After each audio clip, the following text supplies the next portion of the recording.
Assalamualaikum warahmatullahi wabarakatuh. Selamat siang semuanya, salam sejahtera. Kami dari kelompok 3 ingin mempresentasikan hasil proyek website kami yang berjudul Sistem. Kami kelompok 3 yang beranggotakan Andika Wardana, saya sendiri Anik Ardabili, dan Muhammad Farid itu sebagai tester. Muhammad Dio Pratama itu sebagai programmer, dan Darius Nenggolan sebagai database. Nah, dan langsung saja untuk Muhammad Dio pertama mempresentasikan hasil codingannya.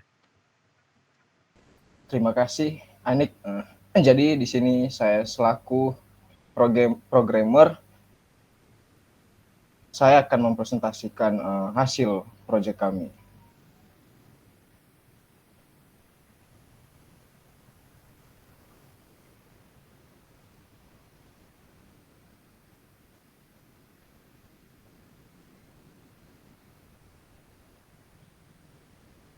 Baik, tool yang kami gunakan untuk membuat project website ini, yang pertama itu adalah SAMPP. Nah, jadi SAMPP ini nanti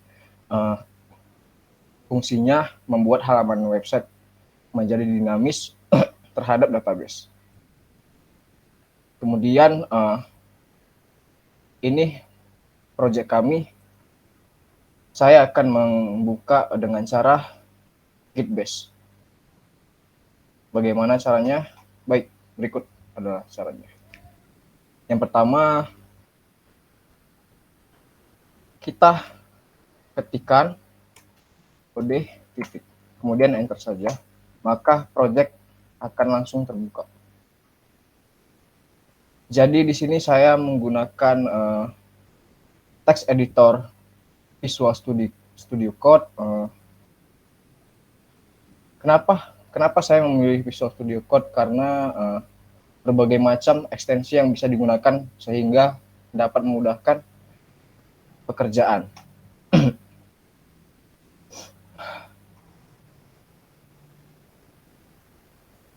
Baik, di sini saya menggunakan framework CodeIgniter 4 untuk membuat website ini. Jadi CodeIgniter 4 ini dia merupakan framework PHP. Dan CodeIgniter ini memiliki struktur folder yang lumayan banyak ya, bisa kita lihat di sini. Yang pertama itu ada folder config. Nah, dalam folder config ini dia berfungsi sebagai tempat untuk melakukan seluruh file konfigurasi. Contohnya ini di sini ada script file app.php. Nah, di sini kita bisa mengatur base URL-nya, yaitu ini localhost 281/content format, yang dimana ini nanti kita bisa ketikkan URL ini di browser kita masing-masing. Syaratnya yaitu kita mengaktifkan ini modul Apache dan MySQL pada SAMPP.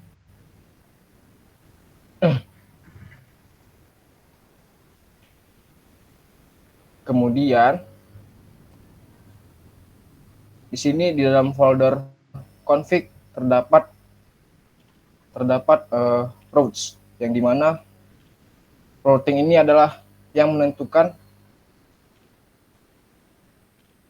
arah atau rute yang harus kita lalui terhadap view, model view pada HTML.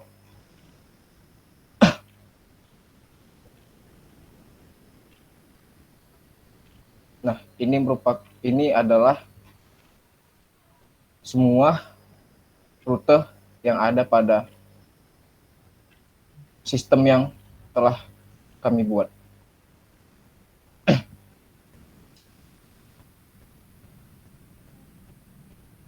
Kemudian pada folder controller itu jadi controller ini adalah kelas atau script yang bertanggung jawab atas sebuah respons sebuah file yang akan muncul nanti di view. Jadi di controller ini ada antrian.php, kemudian base controller ini dari sistemnya, jadi tidak ada yang perlu dirubah. Kemudian untuk membuat dashboard, jadi kita memerlukan file atau script dashboard.php yang dimana nanti properti dashboard ini mengextend dan mewariskan kelas-kelas yang ada pada konstruktor ini, menu model, antrian model, transaksi model, meja model terhadap base controller ini.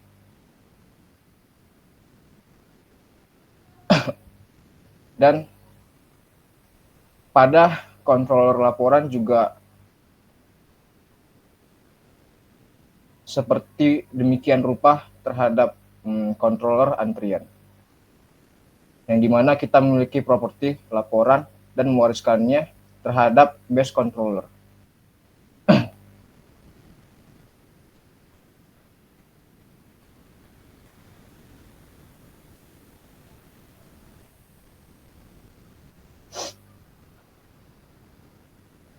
Kemudian pada controller user, di sini kita bisa lihat bahwasanya kelas pada user memiliki banyak parameter ya.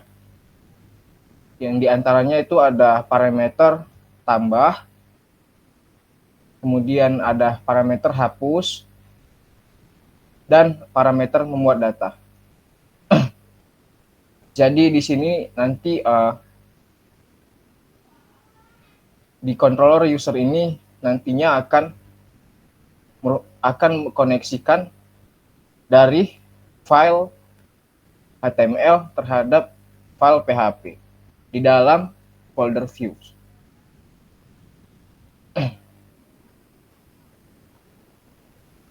Kemudian kita masuk ke folder model. Nah, di model ini nantinya yang berhubungan antara aplikasi ke database. Jadi model ini berfungsi sebagai representasi sebuah website. Bisa kita lihat di sini ada berbagai macam model yang kami buat untuk sistem aplikasi website ini. Di antaranya itu ada antrian model, meja model, menu model, pembelian model, transaksi model, dan user model.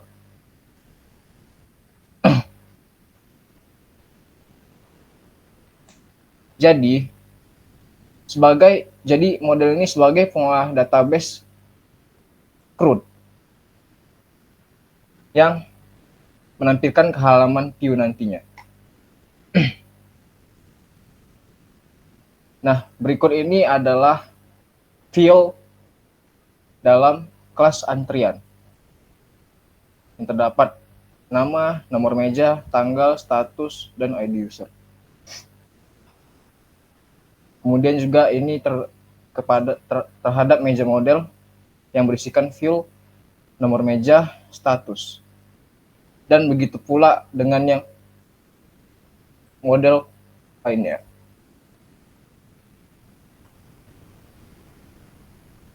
Kemudian kita masuk ke folder view. Nah, view ini nanti berfungsi sebagai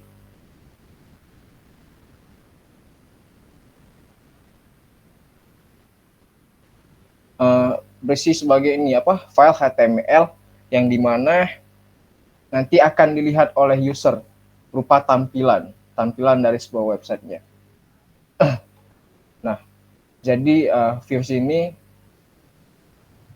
merupakan hasil dari controller dan model yang saling berhubungan, yang nantinya views ini merupakan hasil tampilan dari sebuah website yang akan dilihat dari user. Bisa kita lihat di sini HTML, kemudian ada file PHP yang menghubungkannya dengan extend template. Kami di sini menggunakan template Bootstrap. Jadi kami tidak membuat website ini dengan desain yang kami buat. Jadi desain ini hanyalah template.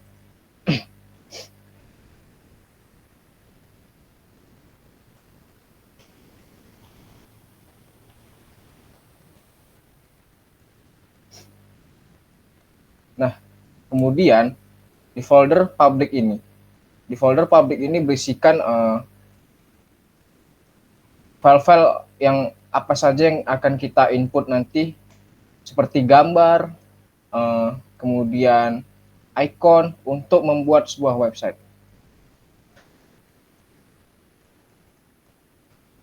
Baik, begitu saja hasil codingan untuk membuat website ini. Selanjutnya akan dilanjutkan oleh teman saya yang berperan sebagai database. Darius, silakan.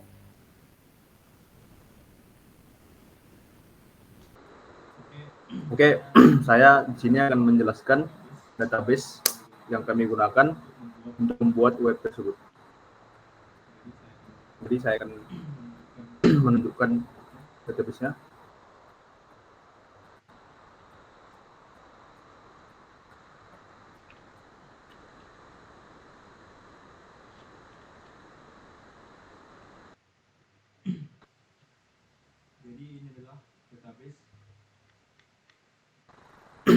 Jadi ini adalah database yang kami gunakan, yaitu kantin Polmed. Jadi dalam kantin Polmed ini dapat beberapa tabel, yaitu antrian, meja, menu, pembelian, transaksi, dan user. Yang pertama kita buka dulu tabel antriannya, dan kita langsung melihat ke bagian strukturnya. Di dalam tabel antrian ini, kita memiliki ID-nya, nama, nomor meja, tanggal, status, dan ID user. Jadi ID ini merupakan primary key-nya, dan nama ini adalah nama yang dalam antriannya, dan nomor meja yang dipilih, tanggalnya, dan statusnya. Jadi jika kita sudah isi, maka nanti data itu akan masuk ke dalam sini. Karena di sini pernah kita isikan yang bernama Farah, Darius, nomor meja 2, 3, dan tanggalnya juga tertera di sini, statusnya, dan ID usernya juga. Dan berikutnya adalah mejanya. Jadi di meja ini kita dapat melihat nomor meja dan status. Jadi nomor meja itu adalah misalnya nomor meja 1 sampai sekian, dan statusnya itu mejanya sedang digunakan atau tersedia. Kita bisa lihat di sini meja yang di input dalam sistem ada 8. Kita bisa lihat 8 meja di sini. Dan selanjutnya adalah tabel menu. Di tabel menu ini kita di sini untuk memasukkan menu-menu kita, yang dimana dalam tabel menunya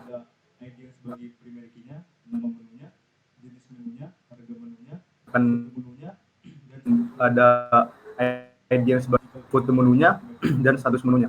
Dan jika kita lihat yang sudah kita isi, akan ada sini yang telah kami isikan dalam sistem sebelumnya. Ada chicken katsu, kentang goreng, sini namanya, dan di sini jenisnya, dan harganya ada tertera di sini.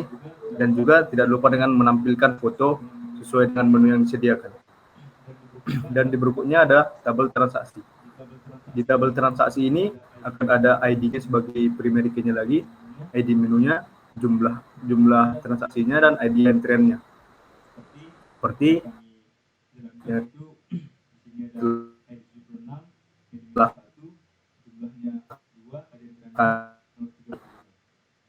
jalan kedua, nomor 35. Dan selanjutnya ada di user, yaitu tabel terakhir. Di user ini yang merupakan akun yang digunakan untuk login. Dan di sini kita menggunakan ID sebagai primary key, nama seorang usernya, password yang digunakan untuk loginnya, role-nya, dan untuk menghapus akun tersebut. Jadi misalnya di sini kami telah buat namanya sebagai admin, dan kan password ini terencrypt di sini, tidak akan ditampilkan karena yang mengetahuinya hanya yang membuat password tersebut.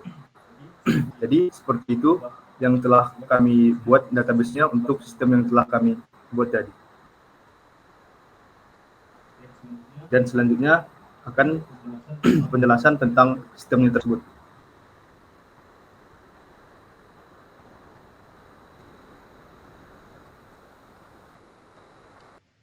Oke, saya akan melanjutkan sebagai tester. Kami bertiga sebagai tester dengan menginisiasikan saya sebagai kasir, Muhammad Farid sebagai admin, dan Dika sebagai customer. Nah, untuk selanjutnya akan dijelaskan oleh Dika dan Farid.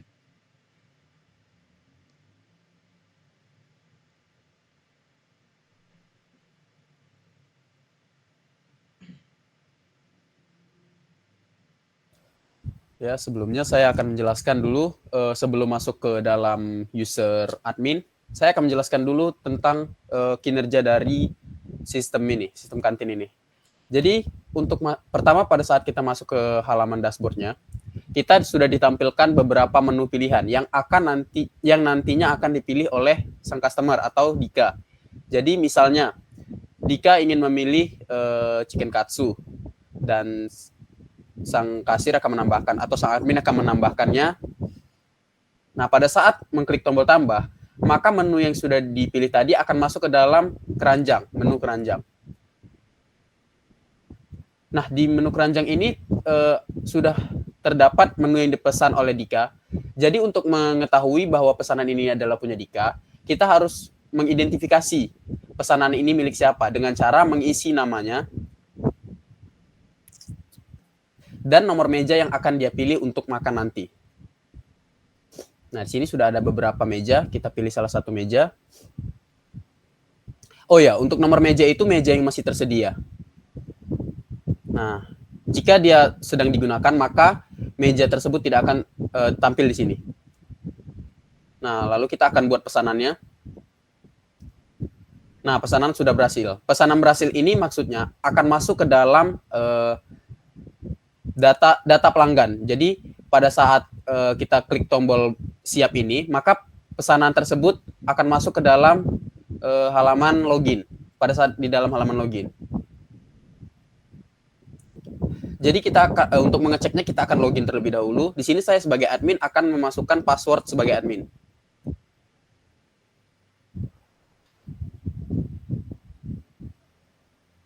Nah, di data pelanggan tersebut tadi, seperti yang saya jelaskan, sudah ada menu yang masuk, yaitu menu milik Dika tadi, dengan nomor meja 1. Nah, statusnya di sini membuat pesanan. Jadi, pesanan tersebut sedang dibuat.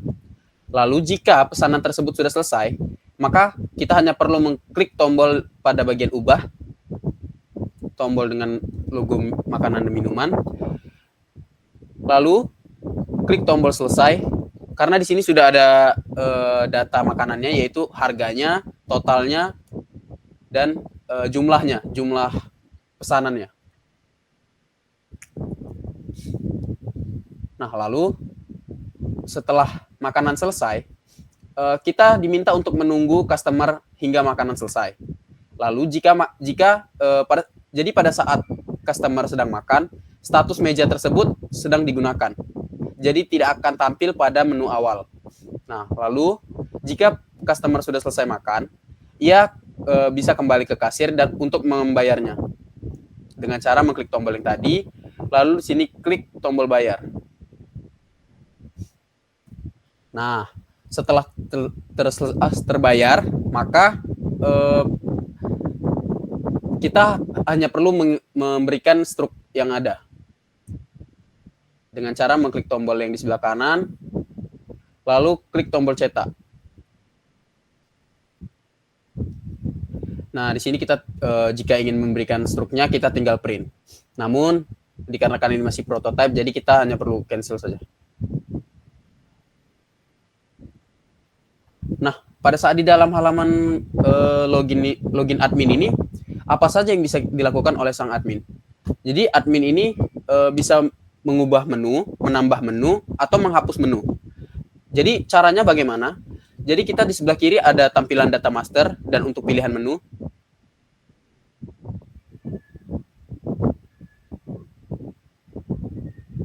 Di menu. Nah, di data menu ini sudah ada beberapa menu yang sudah tampil di halaman awal tadi, di halaman dashboard tadi. Seperti yang tadi, ini seperti ada kopi susu, mie sop hitam, dan lain-lain. Yang mana di daftar menu ini ada ID sebagai pembedanya atau sebagai primary key-nya. Jadi tidak akan tertukar. Lalu ada nama, penginisialisasinya, lalu ada jenis. Di jenis ini ada empat partisi yang menjadi pembedanya. Jadi pada saat kita membuat menu itu nanti akan ada jenis-jenisnya. Lalu ada harga untuk menentukan harganya, lalu statusnya tersedia atau habis. Jadi kita di sini bisa mengatur langsung habis atau tersedianya menu tersebut. Lalu untuk foto, jadi foto ini sebagai pengenal dari makanan tersebut. Bagaimana bentuk ataupun menu tersebut. Dan juga bisa dihapus menu tersebut.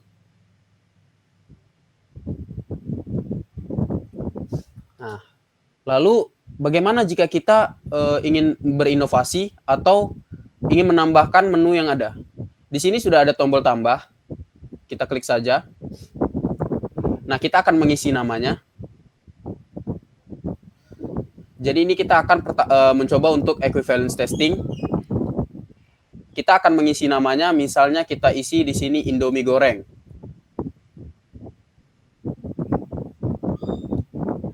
Nah, untuk harganya kita tentukan misalnya 10.000. Nah, di sini untuk partisi-partisi dari jenisnya itu sudah ada, yaitu makanan, snack, minuman dingin, dan minuman panas. Jadi untuk Indomie goreng ini, kita akan membuat menjadi jenisnya itu makanan. Nah, lalu kita klik tambah. Nah, di sini sudah tampil dengan ID 33 yang mana sebelumnya tidak ada ID 33, yaitu dikarenakan pembeda primary key-nya. Lalu di sini nama, jenis, dan harga sudah tertera dari yang kita buat tadi. Lalu untuk status, karena kita baru menambahkannya, kita bisa buat menjadi tersedia. Dan juga untuk foto, foto ini kita bisa upload dari device kita sendiri atau dari komputer kita. Nah, kita tinggal pilih foto yang sudah kita ambil. Nah, contohnya seperti itu. Lalu di data master ini ada juga user. Jadi user ini kita bisa mengatur usernya dan juga menghapus usernya. Jadi misalnya ada karyawan baru, misalnya kita buat dia sebagai manajer. Kita buat misalnya namanya Dio. Nah, dengan password 12345 dengan jabatan sebagai manajer. Nah, ketika kita klik tambah, otomatis Dio akan bisa login ke dalam halaman ini. Nah, bagaimana jika Dio keluar dari perusahaan atau dari kantin ini? Kita bisa menghapus user tersebut agar tidak digunakan lagi. Nah, di sini kita klik hapus, maka data tersebut akan hilang. Lalu untuk backup database. Di sini backup database masih sudah berhasil karena ketika kita mengklik tombol backup database, maka itu akan langsung mengekspor data yang di sini ke dalam database. Baik, selanjutnya akan dijelaskan oleh teman saya, Anik Ardabili.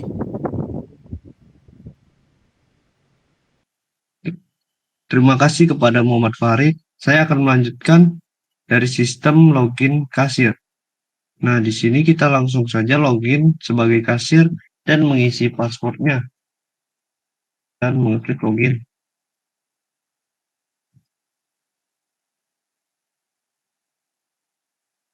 Nah, untuk di sini sudah dijelaskan seperti Farid bilang, dikarenakan kurang Farid menjelaskan, saya akan menjelaskan tambah meja. Di sini karena kita melihat misalnya ini sudah ada penuh nih mejanya. Kita bisa menambahkan meja dengan klik tambah meja dan menambahkan meja yang baru. Misalnya kita tambah meja nomor 7 dan di sini kita bisa memilih tersedia atau sedang digunakan karena masih baru, meja baru, kita milih tersedia.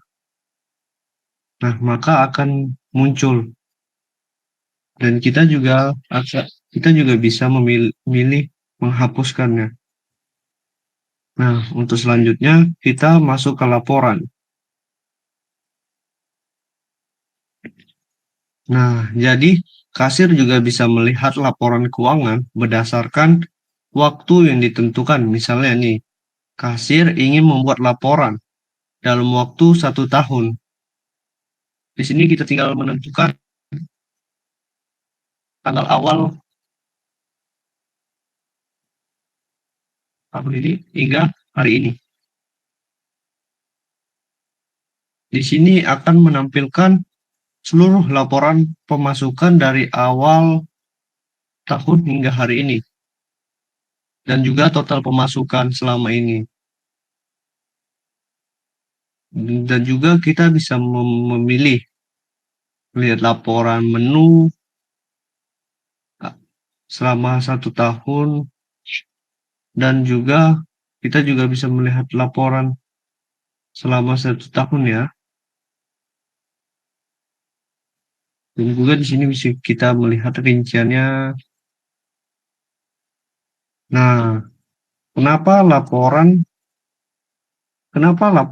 awal tahun bisa muncul hanya dengan memasukkan tanggal awal hingga hari ini? Dikarenakan sistem yang kita jalankan akan memanggil database yang sudah tersimpan.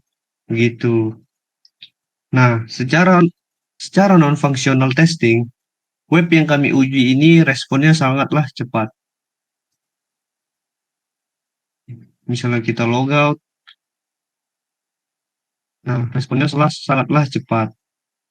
Nah, dari segi test completion ini merupakan tahap akhir pengujian web dan ini akan berisikan hasil laporan yaitu SRS.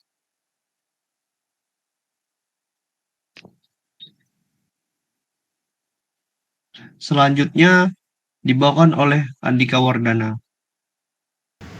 Baiklah, terima kasih pada saudara Anik. Nah, di sini kita akan langsung menguji coba aplikasi kantin Polnet-nya. Nah, di sini kita akan uji coba di bagian login. Login tadi kan sudah dijelaskan saudara Farid, bahwa situ ada admin dan kasir. Nah, di sini saya akan mencoba apabila kita login sebagai kasir tanpa memasukkan password. Kita langsung pilih login. Di sini kita langsung diarahkan ke kolom password untuk diisi password, dan apabila kasir tadi lupa password atau salah memasukkan passwordnya, tinggal contoh kita buat 1 2 dan tekan login. Nah, di sini bakal masuk pemberitahuan password salah. Lalu kalau dia benar, kita masukkan passwordnya 1 2 3 4 5. Nah, beginilah tampilan jika login dari si kasir itu benar. Kita login lagi dan kita akan masuk sebagai admin. Sama halnya juga tadi seperti kasir, jika dia salah memasukkan password, bakal masuk pemberitahuan password salah. Nah, di sini kita ulang lagi. Kita masukkan password yang benar untuk si admin. Kita login dan kita masuk. Nah, di sini untuk menjadi admin ketika kita akan menambahkan menu, nah di sini daftar menu. Di sini kan kita sudah lihat banyak nama daftar menunya. Apabila kita ingin tambah lagi, kita bisa pijit tombol tambah. Di sini saya akan menguji bagaimana tombol tambah menu ini apakah berfungsi dengan baik atau tidak. Jika kita masukkan nama makanannya, misalnya corn dog, dengan harga 10.000 misalnya. Dan kita buat sebagai snack. Jika kita tambah,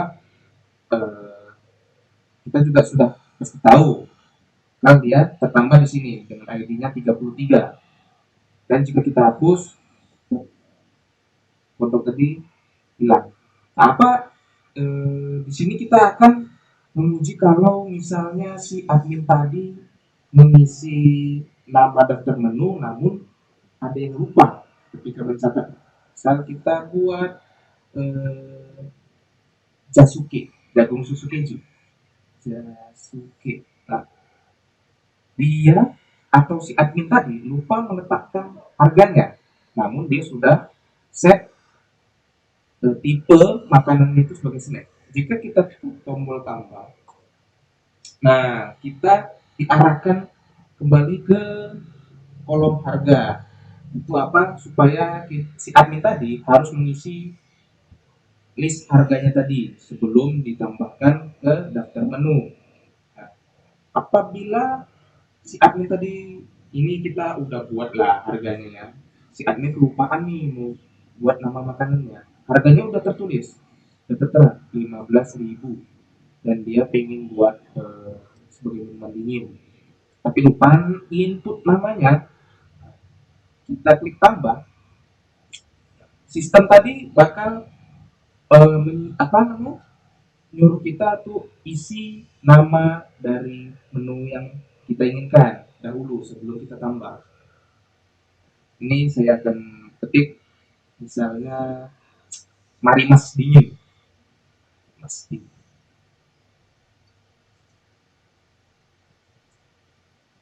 Klik tambah dan voila, masuk.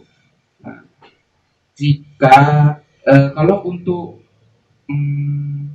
daftar menu ini, kalau kita input namanya sama dengan harga yang sama, di sini masih tetap tertulis di daftar menunya.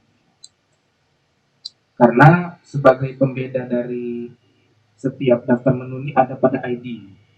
Kita buat marimas dingin dengan harga 15.000 dan set sebagai menu. Nah, dia akan tetap tertulis di daftar menu kita karena ID-nya berbeda walaupun namanya sama. Disitulah kami masih perbaiki, masih kami develop. Itu untuk daftar menu. Nah, terus kita beranjak ke user. Apabila kita ingin menambah data user, kita kan admin. Sebagai admin itu user tugas kita. Sini kita akan nambahkan job apabila ada karyawan namanya Ari di sini melamar kerja, kita sebagai admin style data usernya. Ini jikalau benar namanya Ari, passwordnya 12345 dan jabatannya sebagai kasir, job desk kasir, ditambah akan masuk. Tapi apabila si admin itu lupa, kita buat namanya Ari, namun admin tadi lupa masukkan passwordnya dan sudah input jobnya sebagai kasir. Jika kita klik tambah, nah, sistemnya secara otomatis akan mengarahkan kita ke kolom password, menunjukkan bahwasanya admin harus mengisi password terlebih dahulu sebelum membuat data user. Begitu juga kebalikannya, jika admin tadi kelupaan menginput nama user tersebut namun sudah memasukkan passwordnya 12345 dan jabatannya sebagai kasir juga. Jika kita tambah, begitu. Sistemnya juga otomatis mengarahkan kita ke kolom nama. Itu untuk mencegah admin tadi lalai dalam mengisi data user. Jika benar, seperti tadi yang sudah kita tunjukkan dari awal. Ari tambah di sini masuk di daftar user dengan nama Ari dan jabatan kasir. Nah, pertanyaannya, jika ada nama yang sama dengan job desk yang sama, itu error apa enggak? Nah, kalau di sistem kita, jika ada karyawan baru masuk di sini dan namanya juga sama Ari, masuknya dan job desk-nya pun ikutan sama kasir. Jika kita klik tambah, nah, tidak akan ada error di sistem di sini karena pencegah apa namanya, agar tidak error itu dipisah di ID. Nah, Ari yang pertama ID-nya itu 5, sedangkan Ari yang kedua ID-nya 6. Jadi di sini walaupun namanya sama dan job desk-nya sama, tidak akan menimbulkan yang namanya error. Nah, begitu. Sekian dari saya tentang penjelasan sistem dari kantin Polmed kami. Saya lempar ke saudara Ali. Terima kasih. Sekian dari hasil presentasi kami, mudah-mudahan bermanfaat bagi kita semua. Menggoreng ikan dicampur bakmi, digoreng terpisah sekaligus, jangan sekaligus. Cukup sekian presentasi kami, semoga mendapat nilai yang bagus. Assalamualaikum warahmatullahi wabarakatuh.